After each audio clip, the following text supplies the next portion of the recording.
Please note, the guards have been removed from some of the machinery during the filming of this video. This is done for video purposes only. Please operate all machinery with all guards in place. And remember to work safe. Thank you for watching.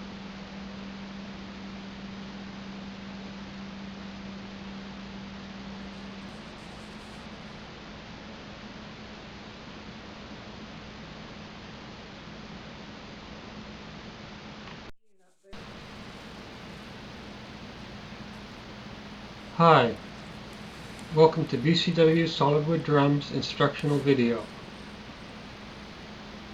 We're going to start out today by taking a quick look at the drums which we will be building during the filming of this video. And as you can see, it's a very high quality product. They're all Stave shells featuring tongue and groove joinery, high quality hardware, and a high gloss buffed lacquer finish.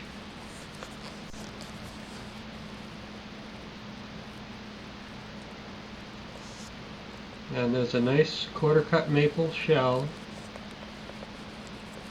with triple flange hoops and trick throw off. Babinga with triple flange hoops and trick throw off. All drums feature tube lugs.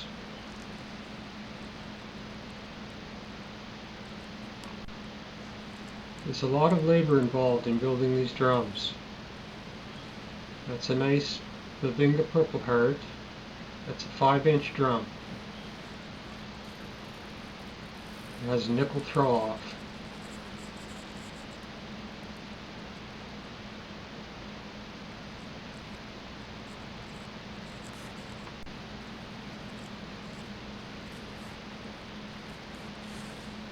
Have a quarter cut Purple Heart with die cast hoops and done it throw off. Very nice drum.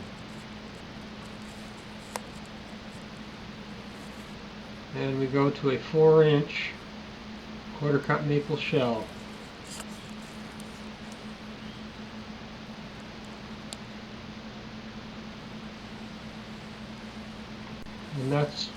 And that's the drums we will be building for this video.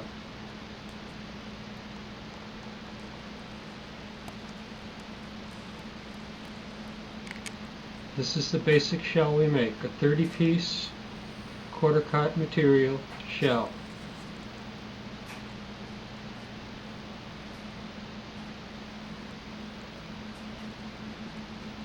I want to talk about the importance of using quarter cut lumber.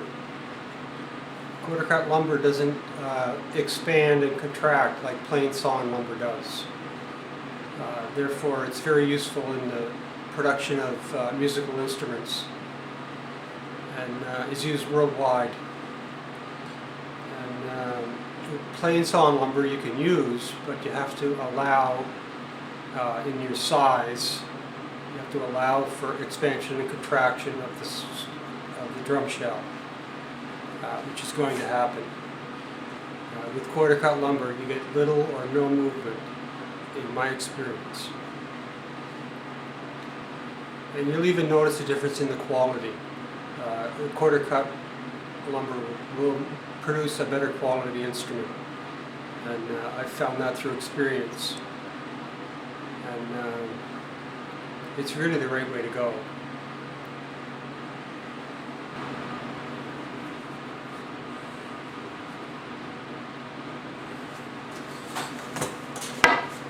We're going to be making lengths of material with a tongue and groove joint, which would be cutting down to smaller blocks for the size of the snare drum we're working on. And this is a pretty good system that I have going.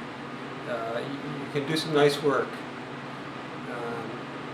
It's a long process with a lot of labor involved. But basically what I'm doing is just making a tongue and groove joint, to join the pieces. It has a 6-degree bevel on these pieces, which is for a 14-inch snare drum. You're going to find that you have lots of problems in all areas, and it's a continuous learning process. And I'm still coming across new problems to solve. There's a lot of problem solving involved in drum building. I don't think that some people realize how much work is involved. There's a lot of hours that goes into making one of these drums. I like the tongue and groove joint, extremely strong, and it looks good too. It makes for a nice drum, very nice drum. I've been doing this for a while, and it's the best way to do it, really. What I have is a layout for a 14-inch snare drum. It's a very important step in drum building, is to make yourself a decent layout. And I make mine on 1/4-inch material. It's nice and stiff, and I use it when I make my dry fit of my drum. I do the fitting right on top of the layout. That way I can see all the angles and the size of the pieces is correct or not, and making the adjustments as I go along. And I'll be showing you how to make adjustments to your pieces, to the angles and the width of the pieces after you've cut them. And a very important step. You've got to have a decent layout. It takes a bit of time to make up a layout like this, but it's worth the effort if you're going to keep making drums. You can make notes on your layout, which will tell you how many pieces you need, the width, and the angle to cut the pieces out. This comes in very handy.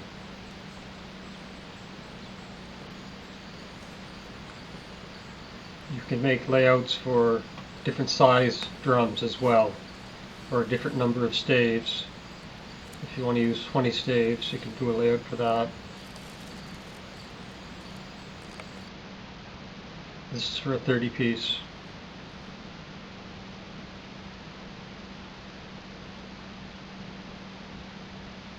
I'm going to show you a sample of a drum fitted together on top of the layout.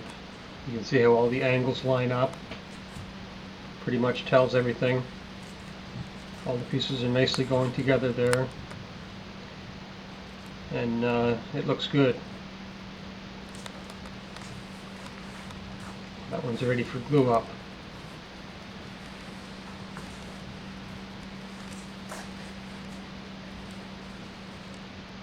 What we're going to do is take a pile of lumber, make it into lengths, which we'll be cutting the blocks to make snare drums. This is some 1/4 cut maple, which I've made drums out of.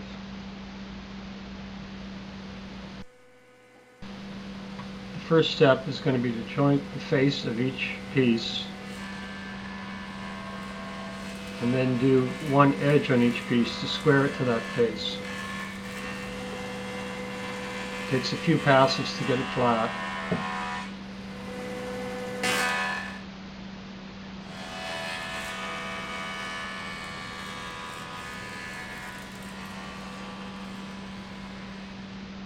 Once I get the face flat, I'll do the edge to square it up.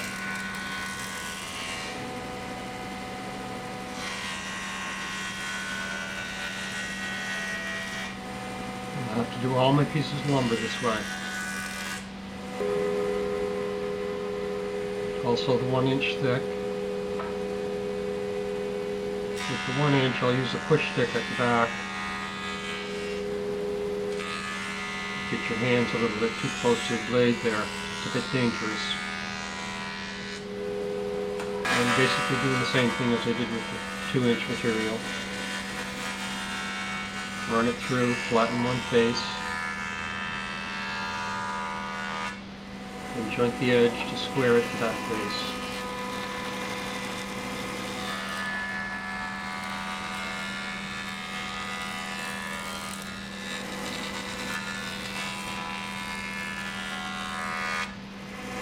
joint is a great addition to your shop.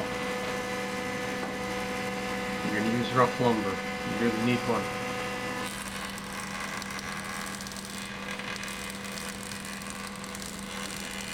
Make that edge nice and square. And I'll run all my pieces the same way. So the next step will be the thickness planer.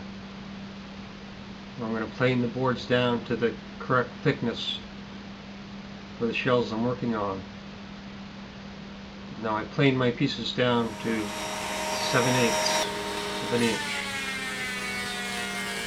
And now that's a good thickness to work with because I'm making the shells 1/2 inch. So it needs a little extra to take off. And it's quite nice. So all the boards have to be run through to make them the proper thickness. Consistent proper thickness.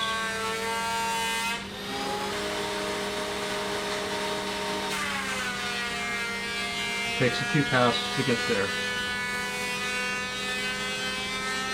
We've got a dust collector hooked up there, which is helping with some of the dust.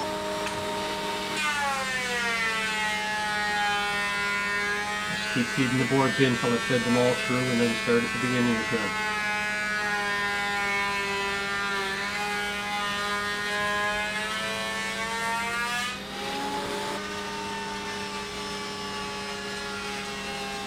Also running the 2-inch boards. I'm going to plane the 2-inch boards down to 1 7/8 inch, which is the thickness I want for the staves that I'm going to be making. Once I get that thickness, I'm going to rip the 2-inch boards down. They'll be 1 7/8 by 7/8. Same as the thinner boards. I'll rip them at 1 7/8. It takes a few passes to get this right. Just keep working away at it and you'll get it done. Once I have all my pieces planed, I have some nice quarter cut babinga, which is going to make some nice shells. That's 7/8 of an inch thick. And these boards are now planed down to 1 7/8 of an inch. I'm going to rip it into 7/8 inch Got some strips. nice quarter cut babinga here. Now it can be difficult to find some woods in quarter cut material, so I'm going to show you today how to make your own quarter cut. The babinga fortunately came in quarter cut.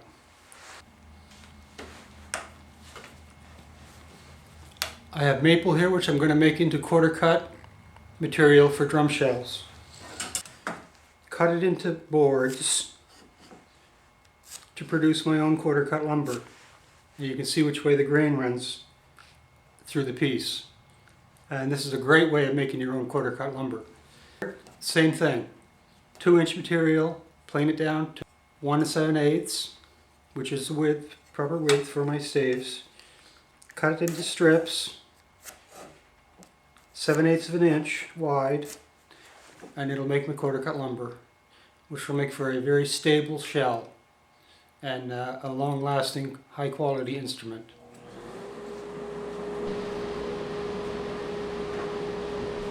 The next step will be to run the pieces through the table saw,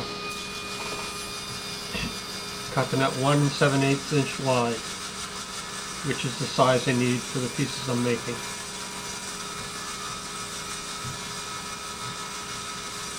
I'm going to rip all the 7/8 material into 1 7/8 inch strips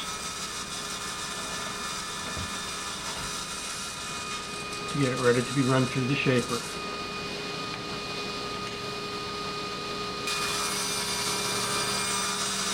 Make sure you hold the piece tight against the fence.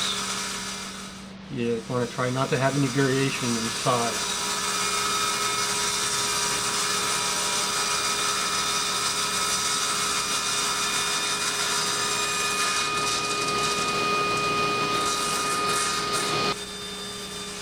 Got a few pieces to run. Same thing with the Bavinga. Got it at 1 7/8 inch. So it makes a 1 7/8 inch by 7/8 inch board. Now I'm also going to run the 2-inch material, which I have planed down to 1 7/8. I'm going to cut it at 7/8 of an inch thick. It'll also give me a 1 7/8 by 7/8 inch board, which is the size I need for the shells I'm making. Now I have all my pieces nicely ripped. Everything's the same size, and it looks good. I'm ready to go on to the next step, which is going to be the shaper, and cut a bevel on the edge of the pieces. The shaper has a 4-inch cutter head with interchangeable knives, so you can cut both the tongue and the groove with the same head. When the blades get dull, you just throw them away and replace them. It's a nice system.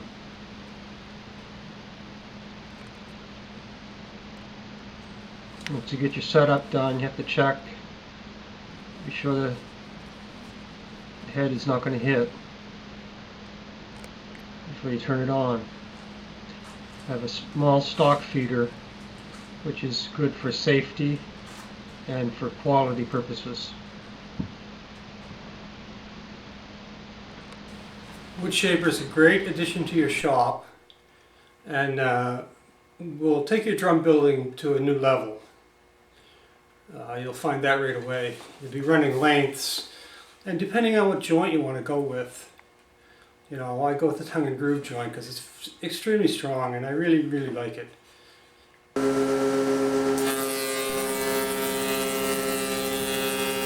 So the shaper works out really nice for this step. And if you don't have a shaper, you're going to need to make these cuts on your table saw. You set your blade up on a bevel for the size of drum and pieces that you're working on. And you run the pieces through. And you're taking just a little bit off. You want to have a 1.5 inch piece left over. So it's pretty easy to do this step on the table saw. And you'll just have a butt joint then, which is fine for starting out. Or if you're only going to make a couple of drums. The butt joint's good enough. It's pretty strong. Your pieces will come out more precise on the shaper. With the stock feeder and the feather boards. It just works out better than the table saw does. And you can see the piece being fed through with the stock feeder, how nice it works. Very safe, and just a great way to cut the profile on the edge of the pieces. And there it is with the tongue and groove cut.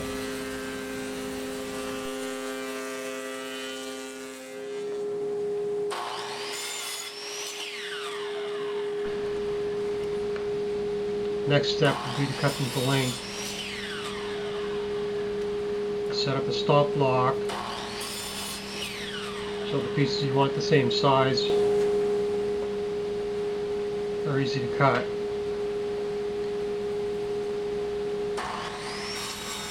I also have a dust collection system connected to the miter saw.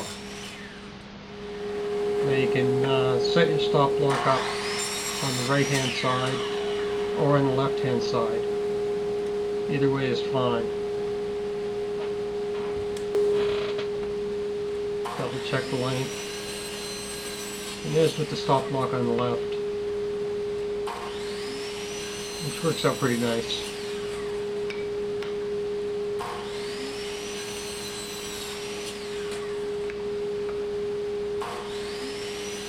Cut the right number of pieces for each drum that I'm going to be building. And I'm back on the right side again. I'm comfortable either way myself.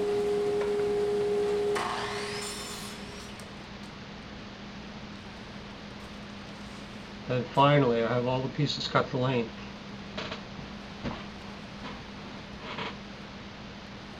Still a lot more work to do to them yet.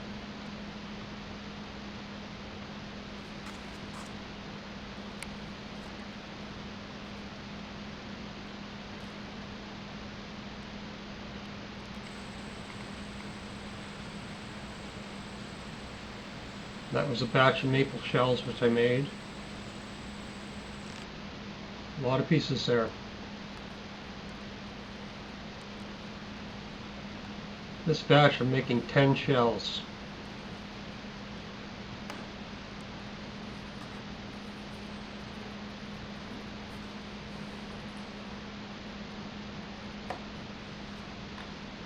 Now I'm going to dry fit the pieces. Just to make sure, double check on the size.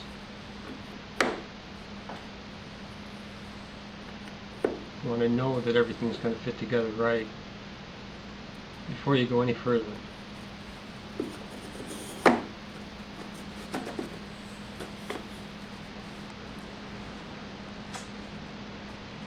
So I find that I have some oversized shells. So I'm going to set up my jointer to take some off. I've got the fence set up for a bevel, 6 degrees.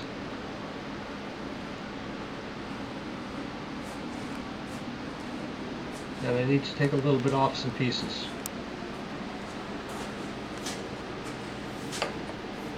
Now I have my fence set up to cut a bevel on my pieces. And I'm taking about a 64th off. It's the least you can possibly take off. You don't want to take too much. And you want to run both sides so the tongue and groove fit together. And I'll use this system when I'm sizing a drum shell. If it's a little oversized, I want to take a bit off. The jointer is the best way to go, and it leaves a nice, clean cut. It'll be pretty safe. Never run a piece shorter than 8 inches through the jointer. You're getting a little dangerous at that point, and some bad things can happen easily. So I'm going to run the pieces through both edges so the tongue and groove fit together.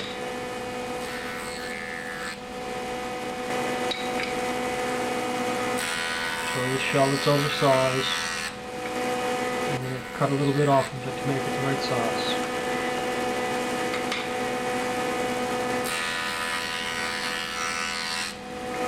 You have to run all the pieces through.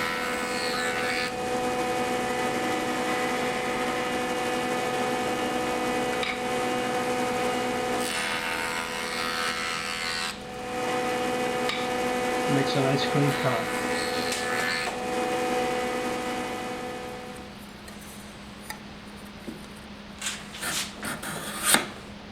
Now I've got a couple of pieces that the tongue and groove are tight, so I can take a scraper and scrape it down. If I've only got a few pieces, I might do that.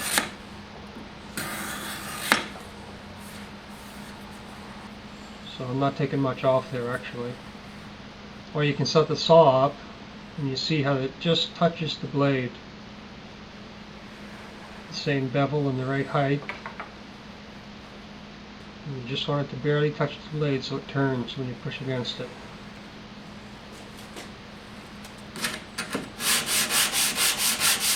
The next step would be to break the edges on the groove and the tongue so that they don't bottom out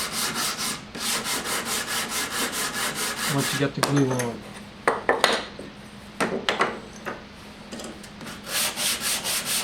So I have to do every piece that way.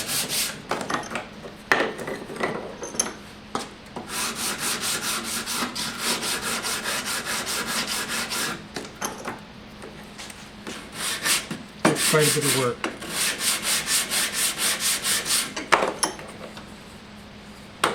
once you get to the glue up stage, it won't be worth it.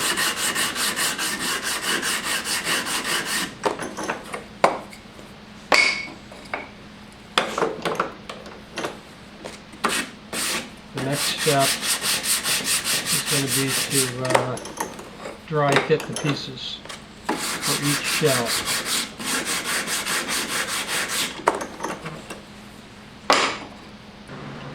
And I'll do that right on top of the layout.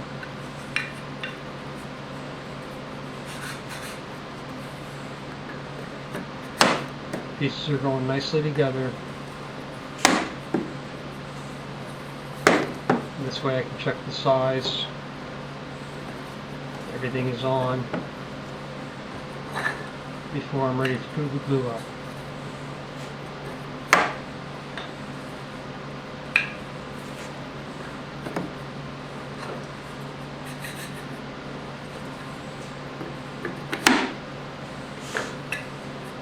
So this shell works out nice. The size is good, all the joints are tight. Everything looks good.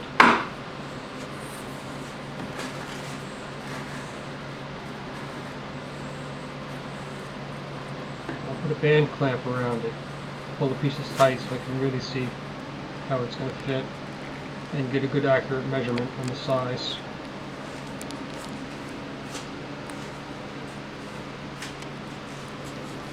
So it looks good, all the joints are tight, the size is good, it's exactly what you want the pieces to look like. Now I'm going to put tape on them, just to hold the shells together until I'm ready to do the glue up. That way I can do a final check on them, make sure the joints are tight, everything's fitting nicely together before I do the glue up. So I've got 10 shells here.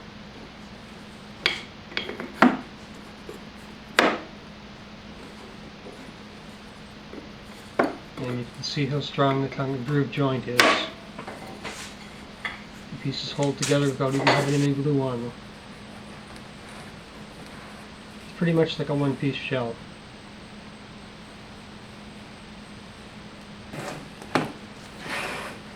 Looks like I'm ready for glue up time. Remember, I have to fit all of the shells together.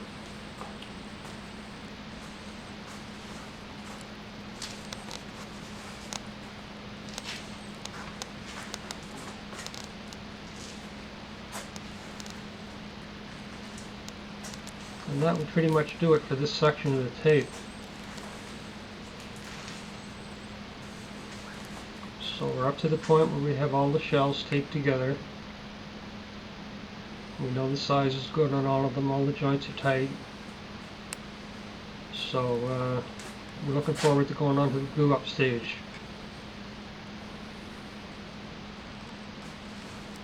And that'll be on the next video.